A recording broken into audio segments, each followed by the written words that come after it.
7 al 25. ¿Lo tienes?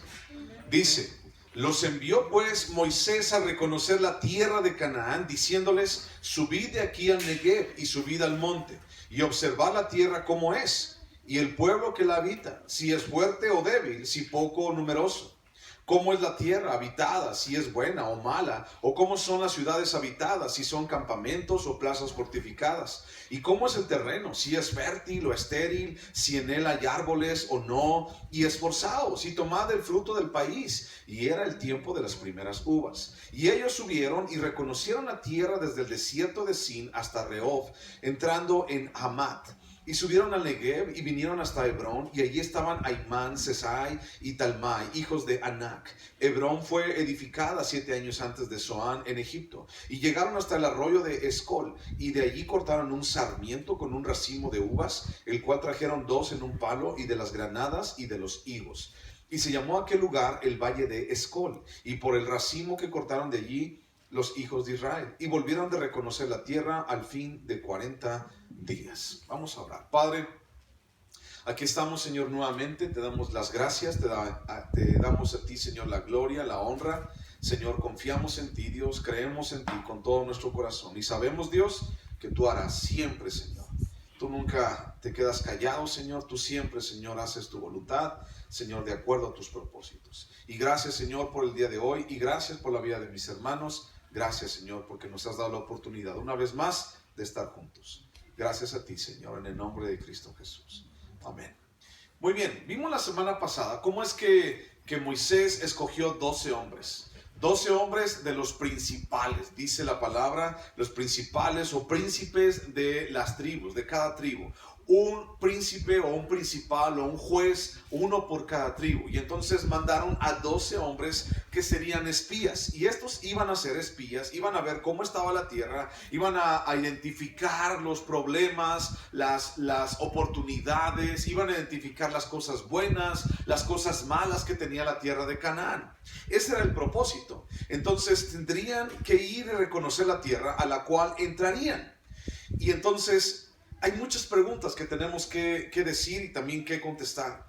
Bueno, pero si estos hombres, estos 12 hombres, inclusive Moisés, inclusive también los del pueblo de Israel, todos ellos, ¿qué verían? O sea, ¿qué iban a investigar? ¿A dónde irían? ¿Qué es lo que iban a registrar dentro de lo que ellos iban a ver? O sea, ¿qué es lo que iban a ver? ¿Qué es lo que iban a buscar dentro de la tierra de Canaán? ¿Para qué iban a ir? Bueno, vamos a verlo a continuación. ¿Qué es lo que estaban buscando? Moisés, como acabamos de ver, estaba diciendo: vean si la tierra es buena, si la tierra es mala, si hay personas allí, si no hay personas, vean todo eso, ¿no? ¿Qué iban a buscar? ¿Qué estaban viendo? ¿Qué iban a registrar? Bueno, previamente Dios había dicho que esa era una tierra buena. Si tú recuerdas, una y otra vez, Dios les dijo al pueblo de Israel y a Moisés mismo que era una tierra donde fluye leche y miel. Y ahorita vamos a ver qué significa eso. Pero dice, era una tierra buena. La tierra del cananeo, yo te voy a hacer entrar a esa tierra. Entonces, si el pueblo de Israel estaba enfrente, estaba siguiendo a Dios, estaba buscando la voluntad de Dios, y Dios les dijo: yo les voy a hacer entrar a una tierra donde fluye leche y miel, pues ¿por qué no creerle a Dios que íbamos a ser una tierra que fluye leche y miel? Bueno, la fe del pueblo y aún también la fe de Moisés mismo fue probada en ese momento. Significa que la fe de las personas había sido probada por causa de lo que ellos hicieron, por causa de por qué mandaron a estos 2 espías. La semana pasada vimos que estos 2 espías fue idea de las personas, fue idea de Moisés. Moisés lo consintió y dijo: adelante. Y vimos la semana pasada, platicamos acerca de la voluntad permisiva de Dios. Significa una voluntad que nosotros buscamos que Dios la bendiga en nuestras vidas. No es necesariamente la voluntad de Dios. Es algo así como: Señor, ya decidí esto, bendíceme, Señor. Bendíceme en mis decisiones. Y muchas veces vimos la semana pasada que reaccionamos de esta manera, que decidimos así, que decimos: es que yo tomé esta decisión porque yo creí que era lo mejor para mí. Y entonces vemos que estas decisiones a final de cuentas no fueron buenas. Entonces su fe iba a ser probada. iba a ser probada en medio del desierto. Y dijimos ya también que no fue algo que Dios les mandó, sino fue algo de su propio corazón. Yo quería ir a ver. Yo quiero saber, yo quiero comprobar qué es lo que Dios está diciendo. Yo quiero comprobar si en realidad Dios no me está mintiendo. Ahora, tú y yo que ya hemos caminado un poquito en Dios y que ya sabemos qué es lo que significa la voluntad de Dios y sabemos qué es lo que Dios está diciendo aquí en Números.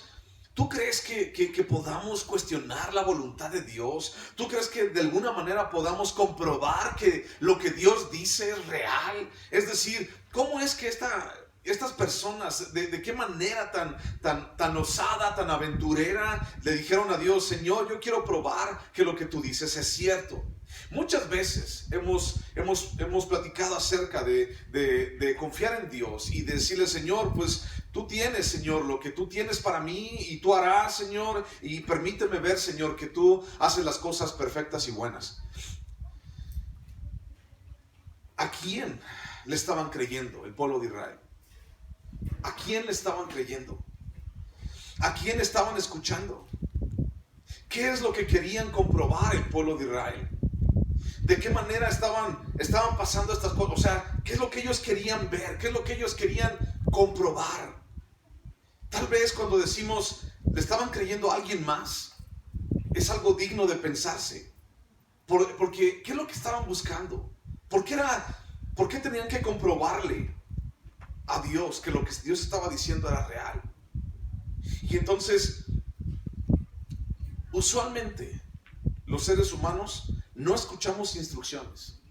Es algo, no sé si es algo de nosotros, si es nada más de los de aquí, no sé, pero es algo que usualmente pasa. No nos gusta escuchar instrucciones, no nos gustan las instrucciones. Cada vez que compramos algo, un electrodoméstico, cada vez que compramos un aparato electrónico, cada vez que compramos, no sé, cualquier cosa, inclusive hasta los coches, pues, tienen un manual de usuario. Y tienen un manual con instrucciones y nos dice: mira, las llantas tienen que ir infladas de esta manera, mira, las lucecitas ahí en tu tablero significan esto, mira, así se prende, así se enciende, mira, así se cambia esto, así se cambia aquello, mira, le tienes que poner aceite de estas características, tienes que poner, y entonces nos habla acerca de muchas cosas que tenemos que hacer en el coche para entonces cuidar el coche. Y así con muchas otras cosas, ¿no? Con muchas cosas que compramos, que hacemos, pero usualmente no escuchamos las instrucciones. ¿Alguna vez tú has visto las instrucciones? Por ejemplo, si tienes coche, ¿has visto las instrucciones de tu coche? ¿Alguna vez? ¿Alguna vez antes de prender tu coche has visto las instrucciones? ¿O has sido igual que yo? Así como, pues, yo sé manejar desde los 13 años. ¿Quién me va a enseñar? Ya aprende el... ¿Y sabes cuándo es cuando he visto o cuando he ido a leer el instructivo o el manual del usuario? ¿Sabes en qué momento es cuando lo he hecho? Cuando tengo problemas.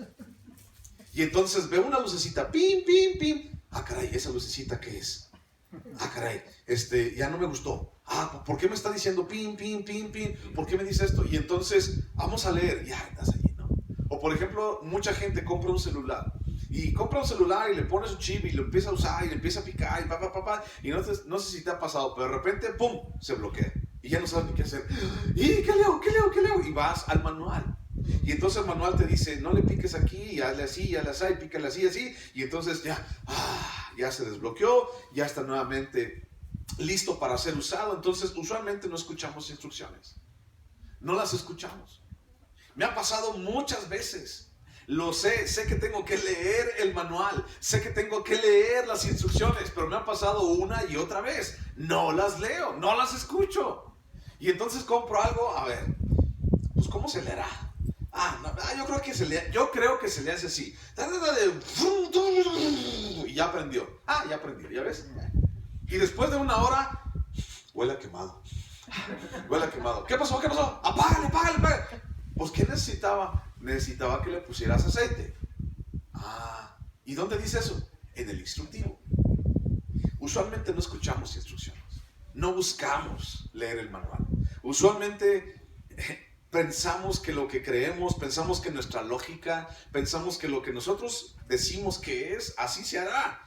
Y bueno, en muchas ocasiones, pues los coches y los instrumentos y todas las cosas que tenemos, pues han servido, ¿no? Porque por experiencia los hemos usado muchas veces, pero llega un punto en donde ya no puede más. Entonces llegamos a menospreciar lo que alguien más nos dice también. La sabiduría que tal vez Dios pone en boca y en el corazón de otras personas. O sencillamente queremos verificar por nosotros mismos si es cierto, ¿no? Si es cierto, entonces ya lo creo. Para que entonces pueda ser creíble por mí. Es que si yo lo hago, entonces es cierto. Es que si yo voy así, entonces es cierto. Y entonces buscamos verificar, comprobar. Usualmente no leemos las instrucciones. Pero sabes, las instrucciones están allí. Y así como cuando solamente buscamos las instrucciones para los problemas, así también la palabra de Dios está para nosotros. Tenemos que leer las instrucciones. No te esperes a que haya problemas en tu vida para ir al manual y decir, ¿cómo me desenredo de este enrollo, ¿no? ¿Cómo le hago para salirme de este problema? No te esperes a que las cosas estén mal. Lee el manual desde antes. Fuimos creados con un manual. Aquí está el manual. No lo desprecies, no lo pongas en el ropero. Abre tu manual, léelo. Aunque no haya problemas en tu vida, léelo para que no haya problemas. Para que entonces tú puedas decir, voy a hacer las cosas de esta manera porque el manual me lo dice de así. Pero muchas veces decimos, yo quiero ver y entonces quiero creer después. Vamos a Hebreos capítulo 11. Y Hebreos capítulo 11 se le llama el Salón de la Fama de la Fe. Porque allí vienen todos los hombres y mujeres, los cuales creyeron en Dios aún sin haber visto lo que Dios les decía. Hebreos capítulo 11, versículo 1, y vamos a leer algunos versículos. Hebreos capítulo 11, versículo 1. Entonces, usualmente no leemos las instrucciones, usualmente no nos gusta leer, no nos gusta ver eso que me digan, pero es necesario. Y hemos platicado acerca de, ¿por qué el pueblo de Israel, por qué Moisés permitió que estos 12 hombres fueran allá a la tierra de Canaán y fueran como espías? ¿Por qué? Porque querían verificar. Las instrucciones Dios se las había dado. Yo quiero que vayan, yo quiero que hagan, yo quiero que esto, pero ellos no confiaban. Querían ver para creer. Hebreos capítulo 11, versículo 1 dice, es pues la fe, la certeza de lo que se espera, la convicción de lo que no se ve. Porque por ella alcanzaron buen testimonio los antiguos. Por la fe entendemos haber sido constituido el universo por la palabra de Dios. De modo que lo que se ve fue hecho de lo que no se veía. Lo que se ve fue hecho de lo que no se veía. Por la fe Abel ofreció a Dios más excelente sacrificio que Caín, por lo cual alcanzó testimonio de que era justo, dando Dios testimonio de sus ofrendas y muerto, aún habla por ella. Por la fe Enoc fue traspuesto para no ver muerte, y no fue hallado, fue porque lo traspuso Dios, y antes que fuese traspuesto, tuvo testimonio de haber agradado a Dios. O sea, Dios se lo llevó con todo y tenis. Pero sin fe, dice, es imposible agradar a Dios, porque es necesario que el que se acerca a Dios crea que le hay, y que es galardonador de los que le buscan. Por la fe Noé, cuando fue advertido por Dios acerca de cosas que aún no se veían, con temor preparó el arca en que su casa se salvase. Y por la fe condenó al mundo y fue hecho heredero de la justicia que viene por la fe. Por la fe Abraham, siendo llamado, obedeció para salir al lugar que había de recibir como herencia y salió sin saber a dónde iba. Por la fe habitó como extranjero en tierra prometida, como en tierra ajena, morando en tiendas como con Isaac y Jacob, coherederos de la misma promesa, porque esperaba la ciudad que tiene fundamentos, cuyo arquitecto y constructor es Dios. Por la fe también la misma Sara, siendo estéril, recibió fuerza para concebir y dio a luz aún fuera del tiempo de la edad, porque creyó que era fiel quien lo había prometido. Por lo cual también de uno y de ese ya casi muerto salieron como las estrellas del cielo en multitud, y como la arena innumerable que está a la orilla del mar. Conforme a la fe murieron todos estos sin haber recibido lo prometido, sino mirándolo de lejos y creyéndolo y saludándolo y confesando que eran extranjeros y peregrinos sobre la tierra. Porque los que esto dicen claramente dan a entender que buscan una patria.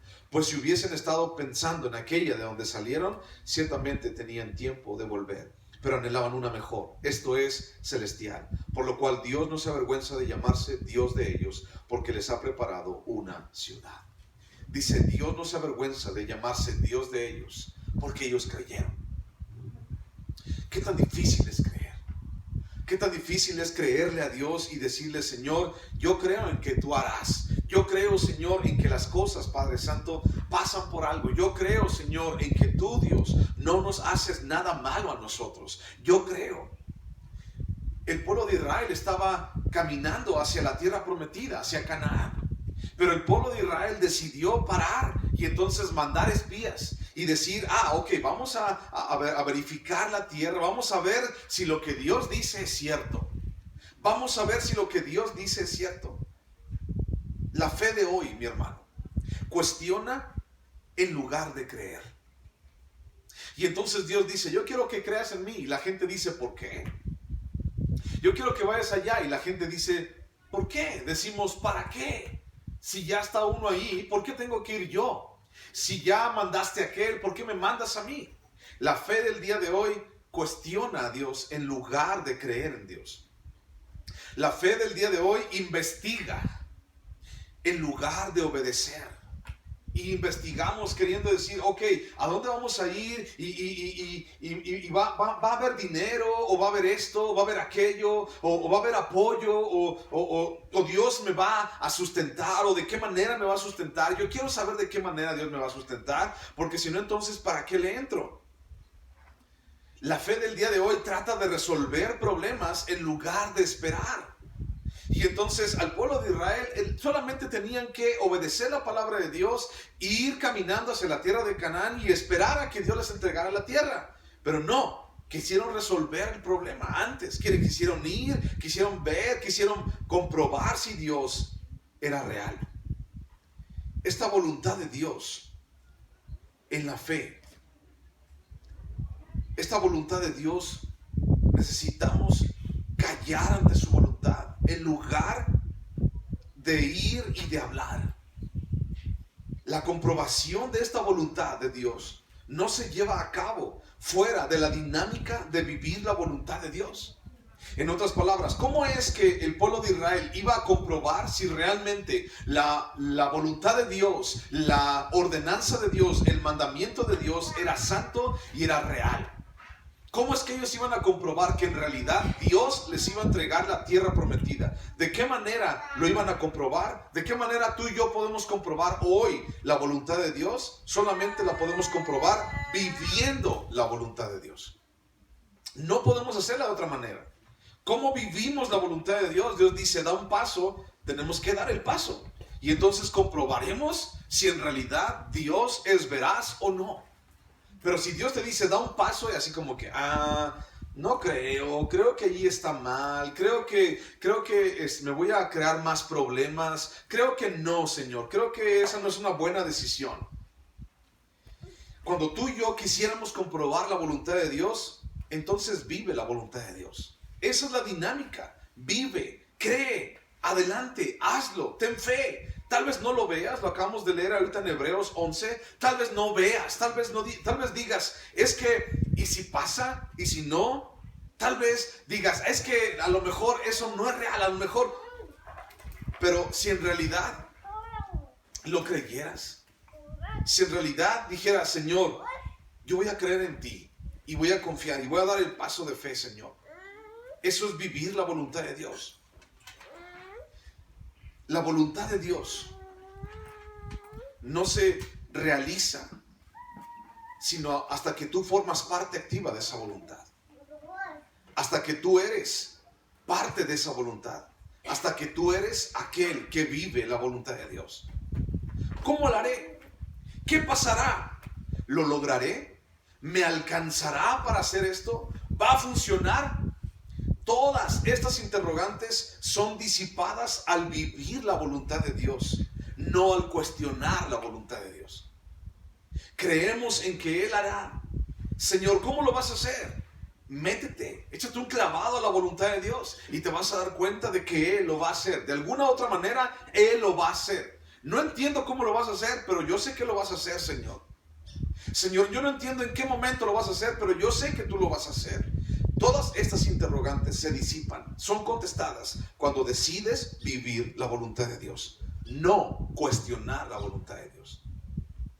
¿Qué es lo que Dios te ha dicho que hagas? ¿Y cuántas veces tú y yo lo hemos cuestionado? ¿Qué es lo que Dios te ha dicho que tú necesitas hacer en tu vida? ¿De qué manera Dios te ha mostrado, te ha guiado, te ha encaminado hacia su voluntad? ¿Y cuántas veces tú y yo hemos decidido mejor no hacerlo? Porque es que no es creíble, Dios. Es que ¿cómo crees que eso va a pasar? Versículo 17 al 20 dice lo siguiente. Los envió pues Moisés a reconocer la tierra de Canaán, diciéndole, subid de aquí al Negev y subid al monte, y observad la tierra cómo es, y el pueblo que la habita, si es fuerte o débil, si poco o numeroso, cómo es la tierra habitada, si es buena o mala, y cómo son las ciudades habitadas, si son campamentos o plazas fortificadas. ¿Y cómo es el terreno? Si es fértil o estéril, si en él hay árboles o no, y esforzaos y tomad el fruto del país. Y era el tiempo de las primeras uvas. Les dijo Moisés, subid, vayan, observen la tierra, cómo es.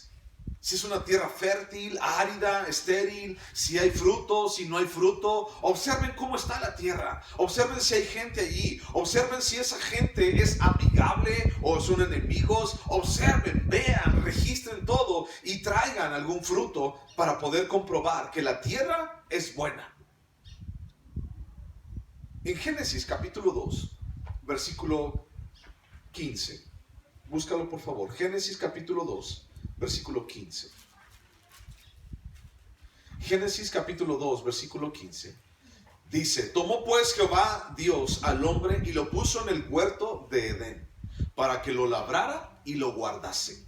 Y mandó Jehová Dios al hombre diciendo, de todo árbol del huerto podrás comer, mas del árbol de la ciencia del bien y del mal no comerás, porque el día que de él comieres, ciertamente morirás. Le dijo Dios a Adán, de todos los árboles puedes comer, Adán, menos de este, del bien y del mal, porque el día que comas vas a morir. Y entonces Adán, más adelante vemos en Génesis capítulo 3, versículo 1. Ahí lo tienes. Génesis capítulo 3, versículo 1 dice, pero la serpiente era astuta, más que todos los animales del campo que Jehová Dios había hecho, la cual dijo a la mujer, ¿con que Dios os ha dicho, no comáis de todo árbol del huerto? Y la mujer respondió a la serpiente, del fruto de los árboles del huerto podemos comer, pero del fruto del árbol que está en medio del huerto, dijo Dios, no comeréis de él, ni le tocaréis para que no muráis. Entonces la serpiente dijo a la mujer, no moriréis, sino que sabe Dios que el día que comáis de él, serán abiertos vuestros ojos y seréis como Dios, sabiendo el bien y el mal. Ya les había dicho Dios, si ustedes comen de ese huerto, si ustedes comen de ese árbol, van a morir. Y entonces llega la serpiente y les dice, no, no vas a morir. No te pasa nada. Lo que pasa es que Dios es un egoísta. Lo que pasa es que Dios no quiere que tú comas de ese árbol, que tú comas de ese fruto tan apacible, tan llamativo. Dios es egoísta en nuestra vida. Y para la toma de decisiones en nuestras vidas, nosotros decidimos a quién escuchar. Decidimos si escuchar la voz de Dios o escuchar la voz del enemigo. Cuando escuchamos la voz de Dios, híjole, Dios nos lleva por lugares buenos, por lugares grandiosos. Tal vez, ciertamente, el camino de Dios para muchas personas, o ciertamente no es algo agradable, porque dice, angosto es el camino que nos lleva a la salvación, pero ancho y espacioso es el camino que nos lleva a la perdición. Tal vez para muchos pudiéramos llegar a pensar, es que es difícil, es que no puedo, es que le batallo, tal vez, pero es un buen camino. Tal vez en nuestros ojos pueda parecer que no es algo bueno, pero si tú y yo confiamos en Él, entonces si escuchamos la voz de Dios, entonces Dios nos va a llevar a una tierra buena. Pero al mismo tiempo, reconocemos también que es muy fácil escuchar al adversario, al diablo, porque el diablo está constantemente apelando a nuestros sentidos, a nuestros sentimientos y a nuestra lógica basada en la comprobación por medio de la experimentación. ¿Cómo es que tú sabes que allí hay una silla? ¿Por qué sabes que hay una silla? Si yo te digo, ahí hay una silla, ¿lo crees? Sí. ¿Por qué? ¿Por qué sabes que hay una silla? Porque la veo. Porque si me acerco yo puedo tocar la silla y puedo entonces saber que esa silla es real. Pero ¿qué pasaría si Dios te dijera, aquí en este lugar, en este espacio, hay una silla? Ah, caray, Señor. ¿Hay una silla? Sí, y Dios te lo está diciendo. Aquí en este espacio hay una silla. No, Señor, eso es imposible, Padre. ¿Por qué va a haber una silla allí? Las sillas no tienen alas, las sillas no flotan. Empezamos a pensar lógicamente, empezamos a sacar nuestras conjeturas y entonces decimos, una silla no tiene alas, una silla no flota, una silla es pesada, una silla, aunque la pongas en el agua, se hunde la silla, porque entonces es una silla que pesa. En base a la experimentación, creamos nuestras propias conjeturas y nuestra propia lógica y decimos, Señor, si tú dices que hay una silla allí, pues, ok, Señor, pero sabes, en base a mi experiencia, yo creo que no hay una silla ahí. ¿Qué es la fe? La certeza de lo que se espera y la convicción de lo que no se ve. Y entonces, si Dios te dice que hay una silla ahí, créelo. Si Dios te dice que ahí hay algo, créelo. Muchas veces el diablo nos dice, no le creas, mira, ¿cómo ver una silla allí? O sea, tú agarra una piedra y ponla así y déjala caer. ¿Qué le pasa a esa piedra? Pues se va a caer por la ley de la gravedad. Nadie puede estar por encima de la ley de la gravedad, nos dice el adversario. ¿Cómo es que Dios te dice que hay una silla? ¿Tú crees que en realidad hay una silla? No, yo creo que no. Y entonces fue lo mismo que pasó también con Adán y Eva. Dios les dijo, no coman de ese árbol porque ciertamente van a morir. Y entonces se acerca la serpiente. Se acerca el diablo y les dijo, ¿qué les dijo Dios? Que no comiéramos de ese fruto. Ok, ¿por qué? Porque moriremos. No, hombre, no van a morir. El día que comas, no vas a morir. Y entonces está Eva ahí comiendo. Y le da a su esposo. Mira, Adán, es un fruto muy rico. Y le da a Adán. Y empiezan a comer los dos. Y entonces la serpiente está ahí. ¿Ya ven que no se murieron? ¿No les pasó nada? ¿Ya ven? ¿Se dan cuenta? A ver, pellizquense. A ver, véanse unos a los otros. ¿Verdad que no les pasó nada? ¿Verdad que Dios es mentiroso? ¿Verdad que Dios es un egoísta? No les pasó nada. Ahí está, ahí está. Y muchas veces así es el diablo. Ahí está, mira. Tú creyéndole a Dios y mira, Dios yendo a otra parte, Dios buscando otra cosa. No. Confía en tu lógica. Confía en ti mismo. Confía en lo que tú sabes. Sí, cree en Dios como tú quieras, pero créelo a tu manera. Créelo a tu conveniencia, dice el adversario. Pero no fue así. La muerte a la cual se refería era otro tipo de muerte.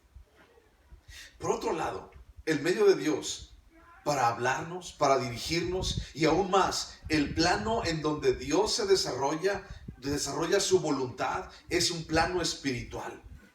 O sea, Dios no se va a manejar en lo que tú y yo vemos, en lo que tú y yo sentimos, en lo que tú y yo podemos oler, podemos ver alrededor de nosotros.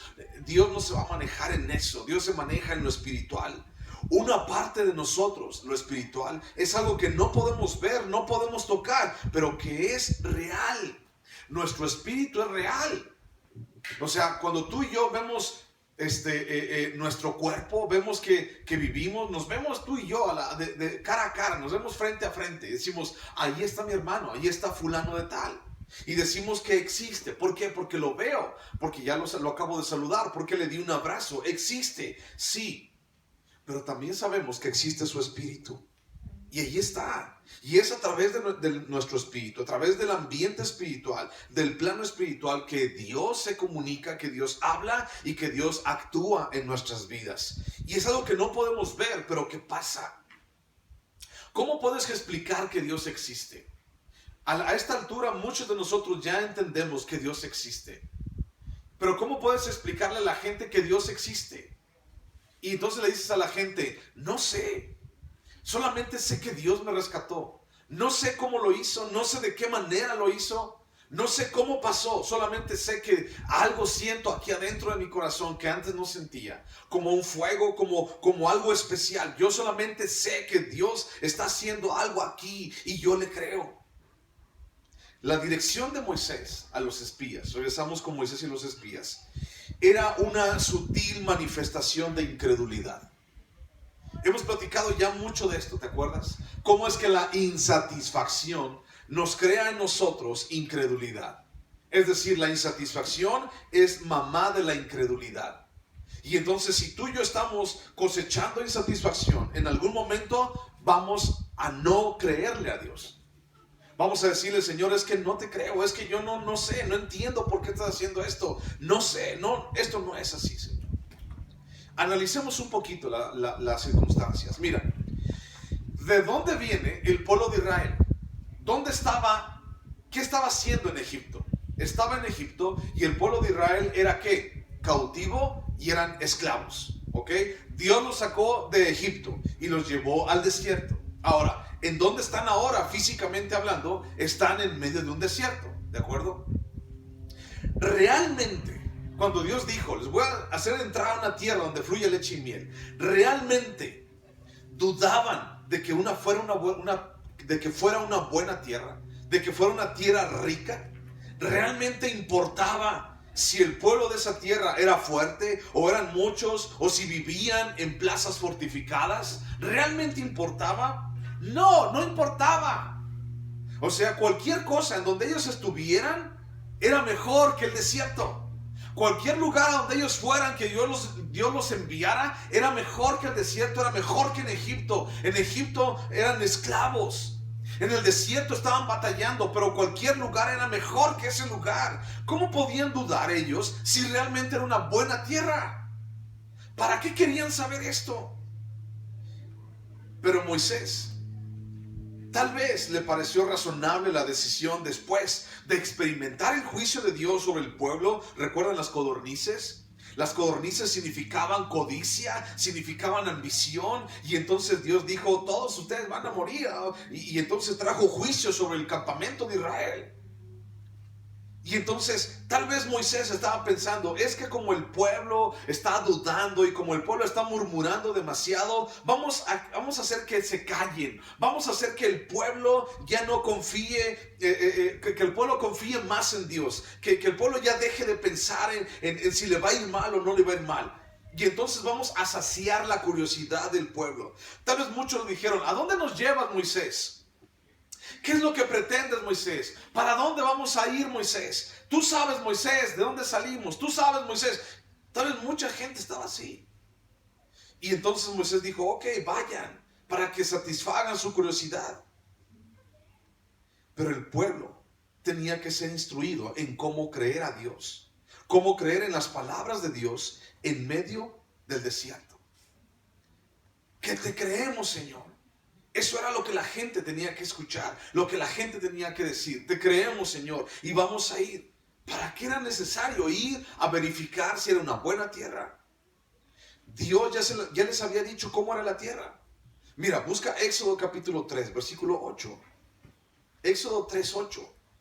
Dios le dijo que era una buena tierra. ¿Por qué dudar de la palabra de Dios? Éxodo capítulo 3, versículo 8 dice, y he descendido, dice Dios, para librarlos de mano de los egipcios y sacarlos de aquella tierra a una tierra buena y ancha, a tierra que fluye leche y miel, a los lugares del cananeo, del eteo, del amorreo, del fereceo, del heveo y del jebuseo.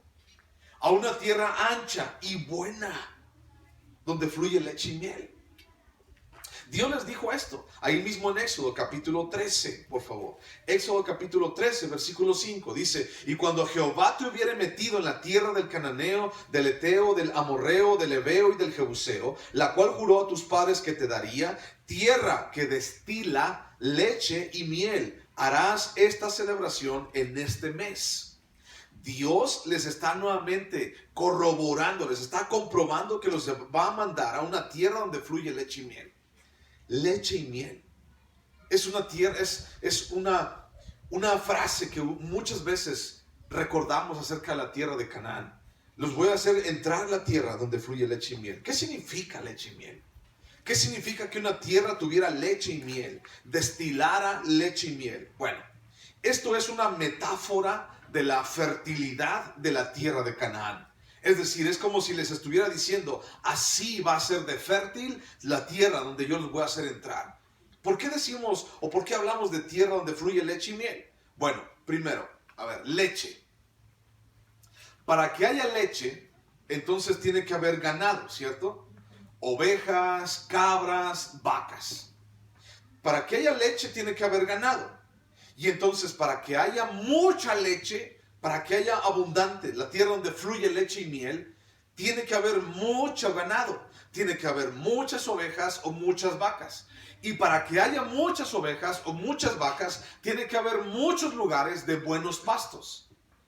Tiene que haber muchos lugares, no era así como que, ay, voy a la tienda, a la ganadera y les compro algo de forraje a mis animales. Tenía que haber sido una tierra donde había muchísimo forraje, donde había mucha abundancia, para que entonces todo su ganado pudiera comer de ese forraje.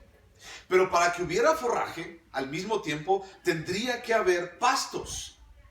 Y para que hubiera pastos verdes y hubiera pastos tiernos para que fuera una buena leche, también tendría que haber muchísima agua para regar esos pastos. Y para que las ovejas y las vacas y las cabras pudieran tomar agua también. Entonces era una tierra en donde había mucha agua. Así lo dice Dios. Y miel. Vamos a analizarlo también. ¿Quiénes son los que hacen la miel? Las abejas. Para que haya abejas, entonces tiene que haber flores, ¿verdad? Para que las abejas puedan hacer miel, tiene que haber flores. Entonces, para que sea una buena miel, tiene que haber una gran variedad de flores. Entonces, para que haya flores, tiene que haber humedad, tiene que haber agua. Y entonces, era una tierra, dice, donde fluye leche y miel, una tierra abundante. Dios se los había dicho, pero ¿por qué no lo creían? Ve a buscar, por favor, el libro de Isaías. Isaías capítulo 51. ¿Por qué no lo creían? ¿Por qué no creerle a Dios? Y ahora a ti y a mí, el día de hoy, ¿por qué no creerle a Dios en que Dios hará? Tal vez en el transcurso sea difícil para muchos, pero ¿por qué no creerle que al final de cuentas Dios hará conforme a su misericordia y conforme a lo que Él tiene preparado para ti y para mí? Isaías capítulo 51, versículo 3. Dice, y ciertamente consolará Jehová a Sión, consolará todas sus soledades y cambiará su desierto en paraíso y su soledad en huerto de Jehová. Se hallará en ella alegría y gozo, alabanza y voces de canto. Dios cambiaría, su soledad en huerto, su desierto en paraíso. ¿Cuántas veces tú y yo hemos estado en un desierto? ¿Cuántas veces tú y yo hemos estado en prueba? ¿Cuántas veces tú y yo hemos pasado por una prueba en donde nuestra fe ha sido probada? ¿Cuántas veces hemos estado allí? Y entonces dice Dios, cambiaré tu desierto y lo cambiaré en abundancia. Cambiaré tu sequedad y daré abundancia y daré ríos. Mi hermano, el mundo es difícil, ¿cierto? Cada día más el mundo es difícil. El mundo es injusto. Y vemos cada día más injusticias alrededor de nosotros. ¿Y por qué pasa esto? ¿Y por qué pasa aquello?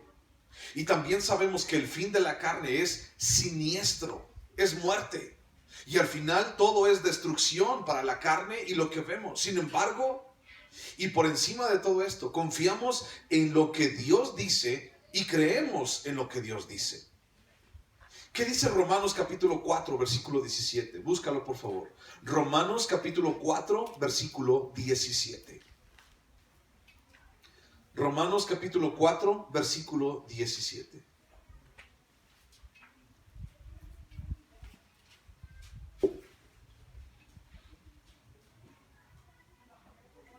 Romanos 4, 17. Dice, como está escrito, te he puesto por padre de muchas gentes, delante de Dios a quien creyó, el cual da vida a los muertos y llama las cosas que no son como si fuesen. Aquí está hablando de Abraham.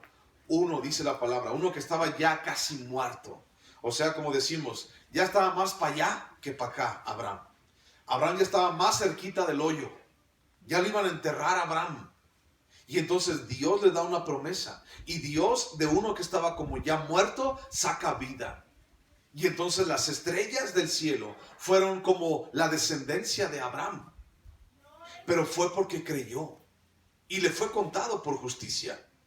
Este mundo es difícil, repito. Este mundo es injusto. La carne va a un final siniestro, va a la muerte, todo va a la destrucción. Sin embargo, confiamos en lo que Dios dice y creemos en Él. Aun cuando no lo vemos, aun cuando pensamos que no va a pasar, aun cuando decimos, es que no creo que eso pase, no creo que haya una silla. O sea, ¿por qué dice Dios que hay una silla? ¿Para qué quiere Dios una silla allí? Las sillas son para estar allí, para sentarse. Las sillas son para... Porque Dios quiere una silla allí. Porque Dios quiere una iglesia allí. Porque Dios quiere que sigamos adelante. Que ya no fue suficiente. ¿En qué estaría pensando Moisés? Si los espías, cuando los mandó, les dijo, vayan y reconozcan la tierra, si la gente es buena, si la gente es mala, si la gente te saluda, si la gente te escucha, vayan y vean a toda esta gente, vayan y díganle, o ustedes vayan como espías y entonces esfuércense y traigan del fruto de esa tierra. ¿En qué estaría pensando Moisés si los espías hubieran regresado con malas noticias? O sea, ¿qué estaba esperando? Señor, tú dijiste que era una tierra donde fluye leche y miel. Señor, vamos a comprobar que es una tierra donde fluye leche y miel. Voy a mandar a estos 12 hombres, voy a mandar a estos espías. Y yo sé, Señor, que mediante esta comprobación, Señor, entonces yo sé que tú eres fiel. Hasta que no venga esta comprobación a mi vida, hasta que no sepa, hasta que no vea lo que ellos me dicen, hasta que no lo vea con mis ojos, no voy a saber que en realidad tú haces las cosas bien y que tú no estás mintiendo. Tú no nos estás mintiendo, Señor. Pero ¿qué tal que los espías llegaran con malas noticias? ¿Regresarían a Egipto? No, pues es una tierra bien mala, es una tierra donde no hay nada, es una tierra árida, es una tierra donde no hay miel, no hay leche, es una tierra donde no hay agua, no hay ni siquiera para darle de comer a nuestras ovejas, no, es una tierra árida, fea, la gente es grosera, no me saluda. Le dijimos Dios te bendiga a una señora y la señora me dijo, ¿cuál Dios? Y creen en muchos dioses y la gente es dura, la gente es ruda. ¿Qué iban a hacer? ¿Regresarse a Egipto? No tenían otra opción más que ir adelante. La única opción que tenían era creer en Dios o no creer en Él. Y Dios, vamos a verlo más adelante, no permitió que regresaran a Egipto. Más bien, Dios dejó que mucha gente muriera allí en el desierto. Moisés y el pueblo de Israel tuvieron un atrevimiento y un descaro al mandar a estos espías. Pareciera ser una jugada muy osada de parte de Moisés, pero lo hizo. Voy a comprobar si en realidad lo que tú dices, Dios, es real. ¿Cuántas veces nosotros lo hemos hecho? Hasta que yo no vea, Señor, voy a creer que es real. Pero yo te digo que creas. Señor, no sé, Dios. La verdad es que mi lógica me dice que no va a pasar nada. La verdad es que mi lógica me dice, Señor, que todo esto va a estar mal. Versículo 21 al 25 y últimos. Dice, y ellos subieron y reconocieron la tierra desde el desierto de Sin hasta Regó, entrando en Hamat, y subieron a Negev y vinieron hasta Hebrón. Y allí estaban Aimán, Sesai y Talmai, hijos de Anac. Hebrón fue edificada 7 años antes de Zoán en Egipto, y llegaron hasta el arroyo de Escol, y allí cortaron un sarmiento con un racimo de uvas, el cual trajeron 2 en un palo, y de las granadas y de los higos, y se llamó aquel lugar el valle de Escol, por el racimo que cortaron de allí los hijos de Israel, y volvieron de reconocer la tierra al fin de 40 días. ¿Te fijas que después, o más bien Dios utiliza mucho el número 40? 40 días, 40 noches llovió. 40 días estuvo Jesús en el desierto. 40 años estuvo el pueblo en el desierto vagando. 40 días son los que pasaron los espías en esta tierra reconociéndola. Dios utiliza mucho este número 40. Nos lo utiliza para pasarnos como un fuego, como probar nuestra fe y sacar algo bueno de nosotros. Eso es lo que significa. Y regresaron, dice, de reconocer la tierra después de 40 días. Bueno, a veces, escucha esto, a veces Dios nos deja comprobar ciertas cosas con nuestros ojos. Pero ni aún así decidimos creerle. En vez de creerle a Dios, seguimos escuchando al adversario, poniendo duda en nuestro corazón, teniendo temor, cultivando la inconstancia y llevándonos esto a una rebeldía en nuestras vidas. En vez de creerle a Dios. Y entonces trajeron, dicen los espías, cortaron un sarmiento es una rama de la vid. Y cortaron un sarmiento y no podían con él, estaba tan pesado que lo tuvieron que poner en un palo y cargarlo entre dos. Cuando tú vas a comprar uvas a una frutería, compras 1 kilo, compras 2 kilos y ya los puedes cargar con tu mano. Pero imagínate que no lo puedas cargar tú mismo, un racimo de uvas. Que tengan que cargarlo entre 2 hombres. Porque es tan grande y es tan abundante que no puedes con él. Y entonces lo vieron, me voy a adelantar poquito, lo vieron, Moisés vio ese gran racimo de uvas, la gente vio que era una tierra muy abundante, la gente vio que todo lo que Dios tenía para ellos. Dios a veces nos deja comprobar eso, pero ni aún así decidimos creerle. Es como cuando le decimos, Señor, quiero escuchar tu voz. Y entonces Dios, imagínate que te diga, ok, voy a hacer que tú escuches mi voz, pero ¿vas a obedecerla? Si no la vas a obedecer, entonces ¿para qué te hablo? Lee la palabra. Señor, yo quisiera verte, yo quisiera saber esto, yo quisiera saber aquello. Bueno, ¿y si lo sabes, lo harías? No lo harías. En Deuteronomio, busca por favor Deuteronomio capítulo 1, versículo 25. Deuteronomio 1, 25.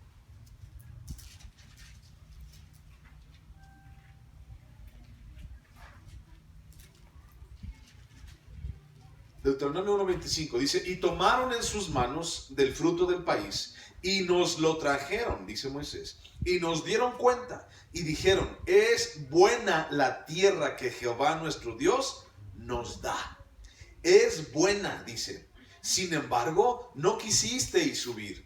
Antes fuisteis rebeldes al mandato de Jehová vuestro Dios y murmurasteis en vuestras tiendas diciendo, ¿por qué Jehová nos aborrece? Nos ha sacado de tierra de Egipto para entregarnos en manos del amorreo y para destruirnos. ¿A dónde subiremos? Nuestros hermanos han atemorizado nuestro corazón diciendo, este pueblo es mayor y más alto que nosotros, las ciudades grandes y amuralladas hasta el cielo. Y también vimos allí a los hijos de Anac. Dice Moisés, ustedes mismos lo vieron. Vieron el fruto, pero se dejaron envolver una y otra vez por el miedo que los demás hermanos estaban diciéndoles. No, pero sí, pero también, y allí están los descendientes de Anac. Vamos a ver, Deuteronomio capítulo 2, versículo 10. Estás ahí en Deuteronomio, pero ahora capítulo 2, versículo 10. Deuteronomio 2:10 dice, los emitas habitaron en ella antes, pueblo grande y numeroso, alto como los hijos de Anac. Por gigantes eran ellos tenidos también, como los hijos de Anac, y los moabitas los llaman emitas. ¿Quiénes eran los hijos de Anac? Los hijos de Anac eran personas que eran muy altos. De allí vienen los gigantes en la Biblia. Ahí también, Deuteronomio capítulo 9, por favor. Deuteronomio capítulo 9, versículo 2. Dice, y un pueblo grande y alto, hijos de los anaseos, son descendientes de Anac, de los cuales tienes tu conocimiento y has oído decir, ¿quién se sostendrá delante de los hijos de Anac? La gente decía esto, ¿quién se sostendrá delante de los hijos de Anac? Porque eran gigantes. Anac o anaseo significa de cuello largo. Eso significa Anac o anaseos, de cuello largo. Era un pueblo de muy alta estatura, eran gigantes. De allí es descendiente Goliat. Goliat, el gigante que peleó con David. De allí es descendiente de ellos. Eran personas muy altas. Algunos dicen que medían más de 2 metros. 2 metros, 2 metros y medio. ¿Has visto, por ejemplo, a los jugadores de básquetbol, por ejemplo, en la televisión? A lo mejor tú los ves en la tele y los ves, pues son personas ahí jugando. Pero si tú los tuvieras enfrente o a un lado de ti, no, hombre, son personas así, altotototas. 2 metros. Hay unos que miden más de 2 metros. El más chaparrito de ellos mide 1,90. Yo mido 1,70. Imagínate, 20 más para arriba. El más chaparrito de ellos. Y ya es chaparrito. Junto con los demás parece así. Les llega casi al hombro. Hay hombres allí y los ves, los puedes ver en la televisión. Hay hombres de más de 2 metros, 2 metros 20, hay unos 2 metros 30. Los más altos que han jugado en la NBA han tenido hasta 2 metros 35, 40. Son personas muy altos, delgados y altos. O sea, sí es posible. Y entonces imagínate ellos diciendo, es que ellos son muy altos, ellos son muy fuertes, es que ellos nos van a derrotar. ¿Cuál sería nuestra reacción y cuál sería nuestra decisión si nos llegáramos a enterar de que nuestra vida caminando con Jesús será sumamente difícil, llenas de desiertos, llenas de dolor, llena de gigantes? ¿Qué decidiríamos? Si un día Dios te dijera, ¿sabes qué? Te voy a hacer caminar en medio del dolor, en medio de desiertos y en medio de gigantes. ¿Cuál sería tu decisión? ¿Regresar atrás? ¿Cuál sería tu decisión? Señor, ya no quiero seguir adelante. ¿Cuál sería tu decisión? ¿Sabes? Dios no nos engaña. Y en el Nuevo Testamento vemos a Jesús diciendo, yo los envío como a ovejas en medio de lobos. Dice, se van a burlar de ustedes, les van a decir cosas. Dice, no pueden ustedes ser más que su maestro. Y si al maestro lo menospreciaron, lo humillaron y lo mataron, ¿qué van a esperar de ustedes? Pero no se preocupen, ni se turbe vuestro corazón. Yo estoy con vosotros hasta el fin del mundo. Eso es lo que creemos. Vamos a ver más adelante esto de los gigantes. Pero esos eran estos hombres, los descendientes. Dice, allí estaban Aimán, Sesai y Talmai. No eran hombres, así como que, estaban ellos 3, sino eran como tribus. La tribu de Aimán, la tribu de Sesai, la tribu de Talmai. Ellos vivían cerca de Hebrón. Vamos a ver más adelante dónde estaba eso y vamos a ver de qué se trata. Pero estos hombres, Aimán, o estas tribus, Sesai y Talmai, eran gigantes, gente grande. Y todos tenían miedo de enfrentárseles a ellos por estar bien grandes y fuertes. Pero Dios decía, yo los he entregado en sus manos.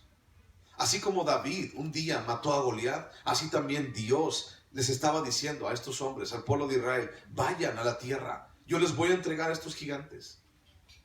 Te pregunto, ¿cuáles son los gigantes en tu vida? Tal vez el día de hoy no haya un Goliat delante de ti.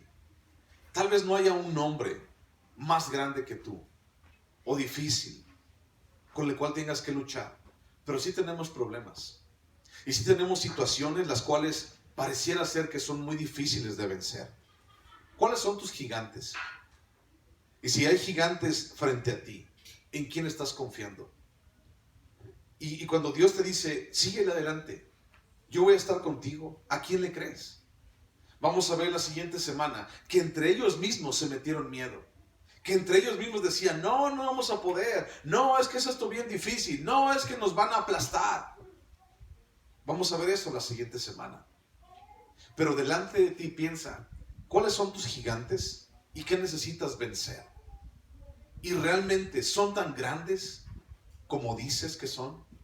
¿O más bien son personas o son situaciones que puedes vencer? ¿Son invencibles? El mismo Goliat, al cual todos le tenían miedo, no fue invencible. Y un chamaquito, un jovencito, todo escuálido, todo flacucho, lo venció. No porque haya tenido más fuerza que él, sino porque Dios estaba con él. ¿Cuáles son tus gigantes? ¿Cuáles son esas cosas tan difíciles que tú dices, no voy a poder? Piénsalo. Deuteronomio capítulo 20, ya voy a acabar, versículo 1. Dice, cuando salgas a la guerra, Deuteronomio capítulo 20, versículo 1. Cuando salgas a la guerra contra tus enemigos, si vieres caballos y carros y un pueblo más grande que tú, dice ahí que no tengas temor de ellos, porque Jehová tu Dios está contigo, el cual te sacó de tierra de Egipto. Y cuando os acerquéis para combatir, se pondrá en pie el sacerdote y hablará al pueblo.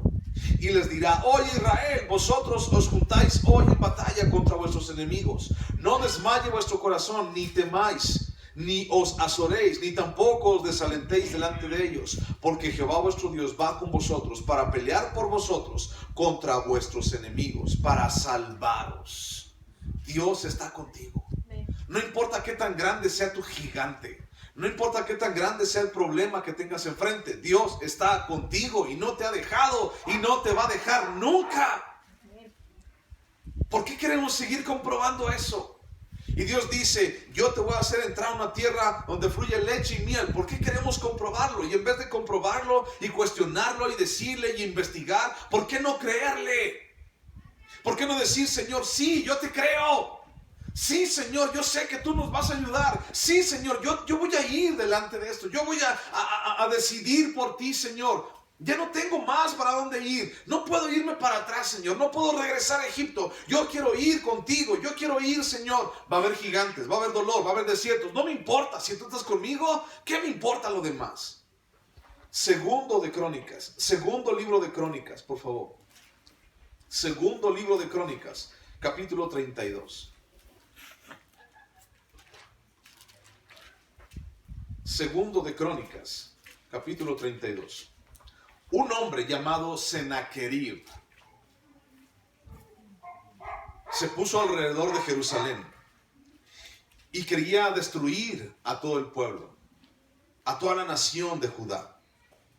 Y entonces Sennacherib se plantó afuera de las puertas. Tú lo puedes leer en tu casa, todo el capítulo 32.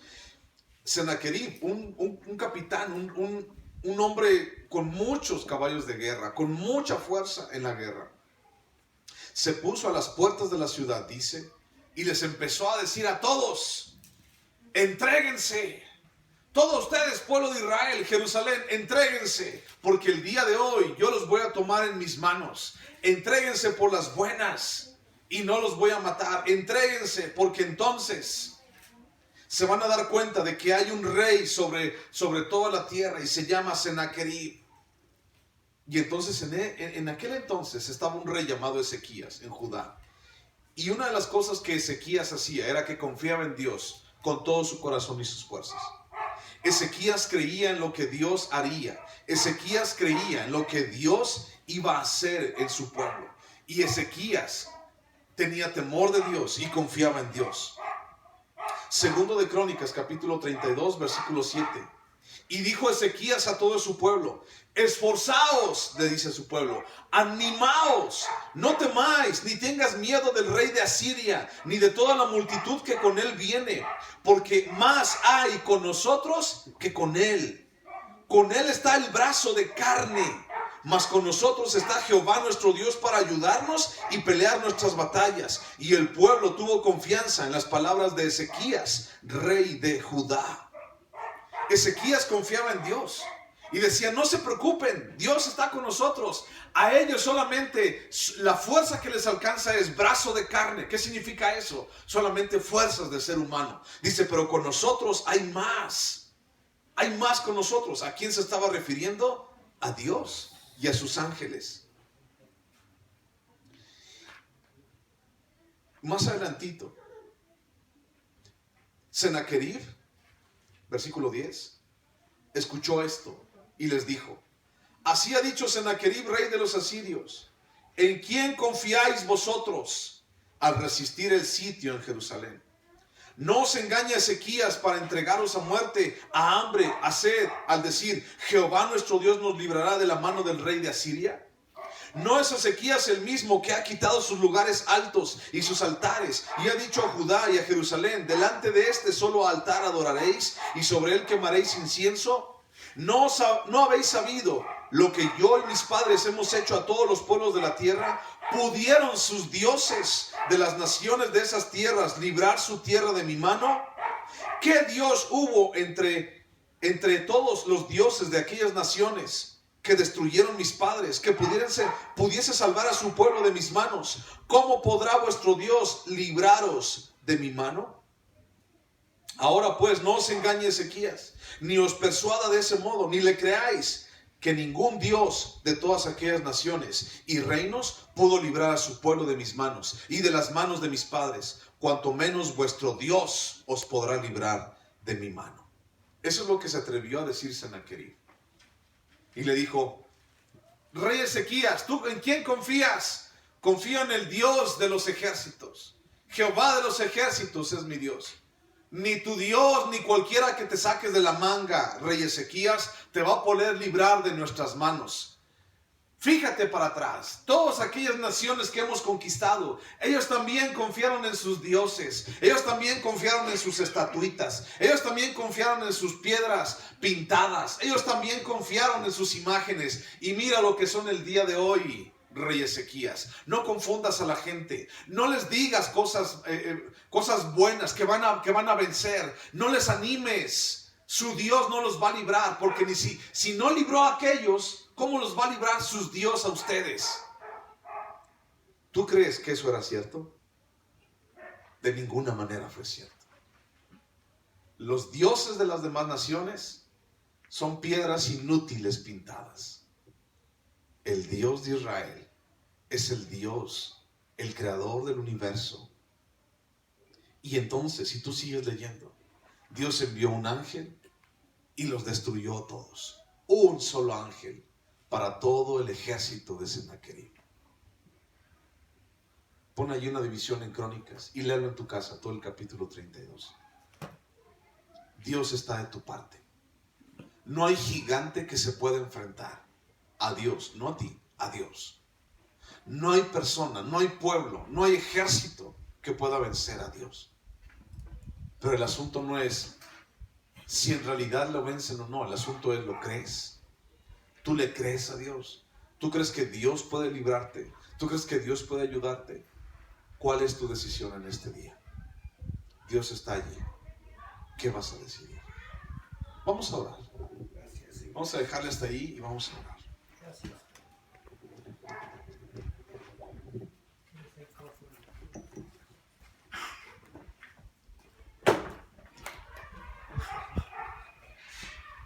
Señor Jesús, tú has sido bueno, Señor, y cada día, Padre, nos has enseñado a creer en ti, Señor, con todo nuestro corazón. Cada día, Señor, nos has enseñado, Padre, a saber, Dios, que estás allí, que tú no mientes, Padre, a creerte, Dios, con todo nuestro corazón. Nos enseñas, Dios. Señor, ahora tenemos una esperanza y futuro, Señor. Señor, ayúdanos a creerte, a no cuestionar, Dios, a buscarte a ti, Señor, en medio, Dios, de toda la perdición, en medio, Señor, de la injusticia, en medio, Señor, de todo lo que está pasando a nuestro alrededor. Ayúdanos a buscarte a ti, Señor, y creer en ti con todas nuestras fuerzas. Señor, el pueblo de Israel tuvo temor, Señor, porque había gigantes. Señor, así mismo nosotros, Padre, cada día nos hemos enfrentado a situaciones difíciles, pero cada día tú nos has dicho: yo estoy con vosotros. Confiamos en ti, Señor. Creemos en ti. Y por causa, Señor, de que tú moriste en la cruz por nosotros, Señor, el día de hoy nos reunimos y estamos aquí, Señor, para darte a ti la gloria y la honra, Padre. Ponte en pie.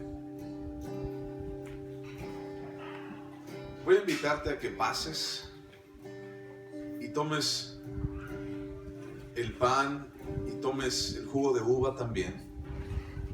Vamos a celebrar hoy la Santa Cena. Pásale por el jugo y después regresa a tu lugar, por favor.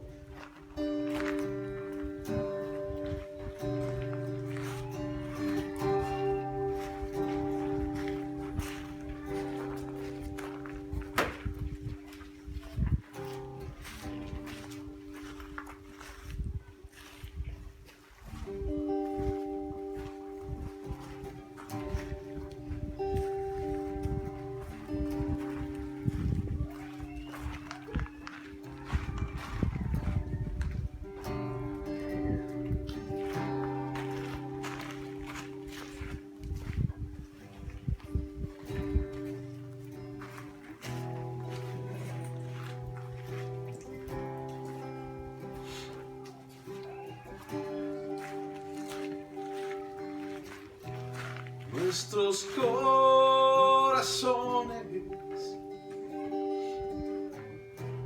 insaciables son, hasta que conocen a su Salvador.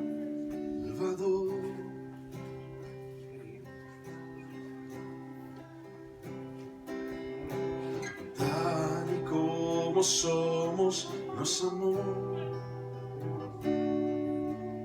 Hoy nos acercamos sin temor. Tal y como somos, nos amó. Hoy nos acercamos sin temor. Él es el agua que al beber nunca más tendremos sed. Jesucristo basta, Jesucristo basta. Mi castigo recibió y su herencia me entregó. Jesucristo basta, Jesucristo basta.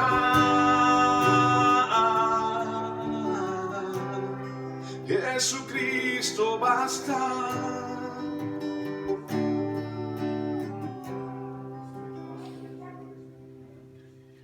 Señor Jesús, cada uno de nosotros, Padre, estamos aquí, Dios,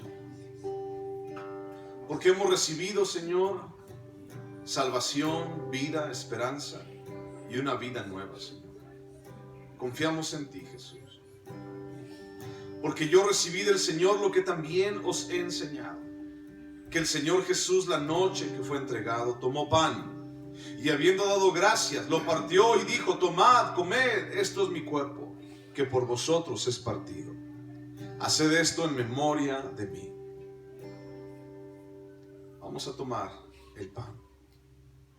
Señor Jesús, te agradecemos, Dios, que tú hayas muerto por nosotros en la cruz y que tu vida, Señor, nos sustituyó.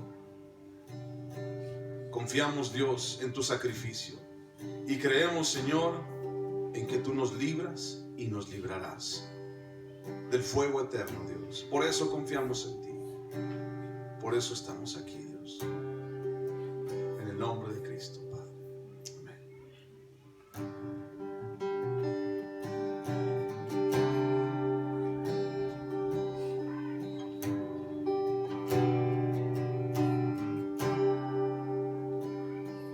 Asimismo, tomó también la copa después de haber cenado, diciendo: esta copa es el nuevo pacto en mi sangre, haced esto todas las veces que la bebiereis en memoria de mí.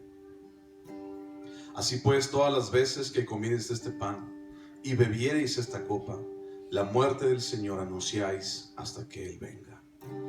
Señor Jesús, la muerte que tuviste en la cruz, Señor, nos ha perdonado, nos ha dado vida eterna.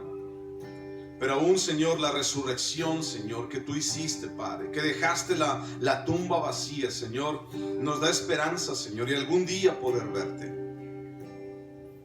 Porque tú nos has comprado por precio. Señor, hoy comemos de este pan y bebemos de esta copa, Señor, recordando tu muerte, pero esperando, Señor, con todas nuestras fuerzas tu venida, Jesús. Sabemos que tú harás. Sabemos, Señor, que tú estás aquí. Sabemos, Señor, que no hay nadie como tú, Jesús. A ti sea la gloria, a ti sea la honra, Señor. En el nombre de Cristo, Padre, puedes tomar el jugo.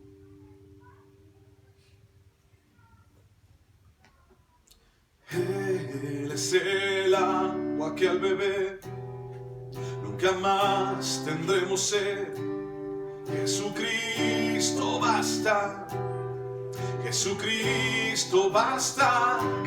Mi castigo recibió y su herencia me entregó. Jesucristo basta, Jesucristo basta.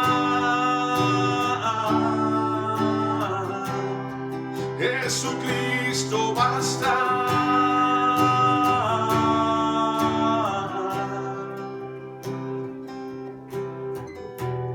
Ahora hay un futuro y esperanza fiel. En su amor confiamos, hay descanso en él. Señor, confiamos en ti, Dios. Creemos en ti. Gracias por este tiempo. Gracias, Señor, por permitirnos estar delante de tu presencia. Te recordamos, Señor, y esperamos tu venida. Bendice a tu iglesia, Señor. Y aquellos que no pudieron estar el día de hoy, Señor, bendice su corazón. En el nombre de Cristo Jesús. Amén, Señor. Dios los bendiga. Muchísimas gracias por estar aquí. Vayan con cuidado, que Dios les acompañe y que Dios les sustente cada día. Un abrazo para todos. Gracias.